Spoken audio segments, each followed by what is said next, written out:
The mainstream media have spent the last few years slagging off Donald Trump. They don't like him, they don't want him. He interferes with a massive agenda to basically drip feed us with luxury communism. He stands in the way. He stands in the way of them getting to us because he will change what happens in the West. He was a bit green the last time he was in, but he knows a lot more now. So how do you think the media are going to handle the fact he's won? We've got what we wanted. Well, what they'll do, they'll turn their attentions on slagging him off by instigating lots of articles about people that he's been nice to that you don't like.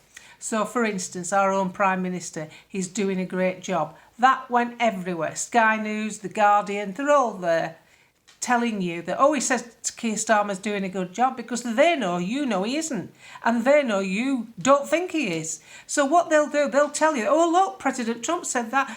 This is nothing more than salesmanship. This is President Trump warming up that goonie number 10 for a trade deal. This is him giving him an escape route. And if you've got any sense, you always give someone an escape route. You never shut them down. You corner people, they'll lash out. If you corner him and he was calling Keir Starmer names, where does that take you? How do you get a deal? Would you go to the building society for a mortgage and start slagging off the building society manager? Would you be nice to him? I think you might just be nice to him. There you go. You see how it's done now. The other name that they've been bandishing about is Bill Gates.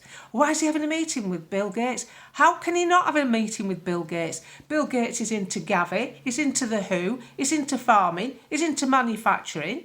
The guy's got his fingers in every pie that Donald Trump's going to need to adjust. So the best thing Donald Trump can do is say he's a great guy and he's going to have a meeting and it was over Christmas. It was over Christmas because Trump doesn't stop working. Trump does this 24/7. It's not like that bloody idiot we've got that, it's Friday night, I'm Labour, I'm communist, Friday night, we stop work at 6. How can you stop work at 6 o'clock when you're running the country, you loon? So what they'll do now is make you think that you can't trust Donald Trump because they're having meetings with people you don't like. He has to have meetings with a lot of people that he doesn't like. That doesn't mean to say he can't cherry pick from things that he will offer that is good and things that he doesn't want, things he'll want to stop. So the jury's out on that. I am not the slightest bit bothered that Donald Trump has had a meeting with Bill Gates because I know that in a meeting with Bill Gates and Donald Trump, Gates ain't getting all his own way. There's a big difference between seeing him walking number 10 with Keir Starmer because you know these idiots are on the same path. That's the worry. So I'll remind you, would you go to your bank manager for a loan and be shitty with him? Tell him he's a useless bank manager, his wife's ugly and he drives a shit car. Would you say all that and then say, can I have 20 grand and put an extension on? I don't think you would you? So see what he's doing. It's common sense. He's in his book, The Art of the Deal. So there's nothing to worry about. The only thing you've ever got to worry about is the mainstream media spinning it. And that's why they're losing money. That's why Guido Fawkes can report that basically Sky News, which its income is stagnant, it's not earning any money, is going more digital and subscription based because they cannot draw you into the mainstream media anymore because you're fed up with them. It's been propaganda after propaganda and they burnt the fuse with COVID within 28 days of a test and all that business. You remember that on the BBC? Yeah, even if you fell off a ladder, you went down as one of their deaths. They can't recover from that. The BBC get away with it because they're taking our licence money. That won't be forever.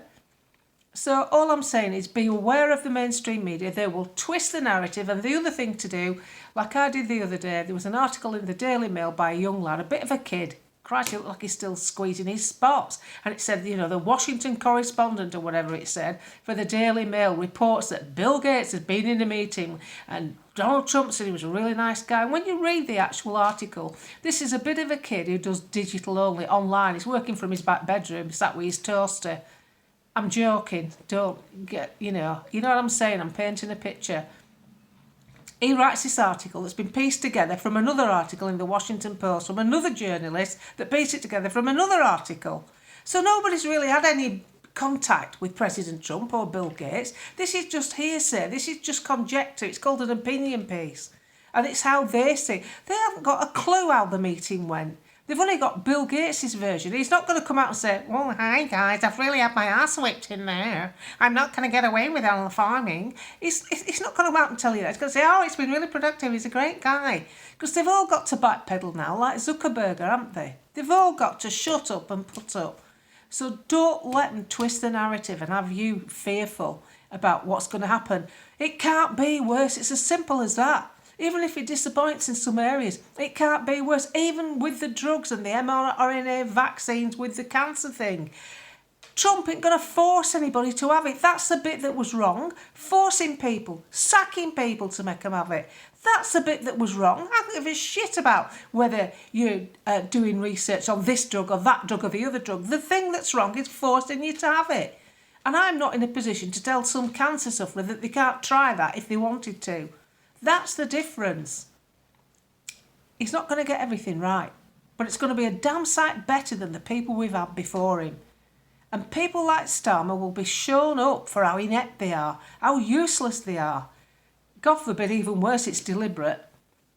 So just take it on board.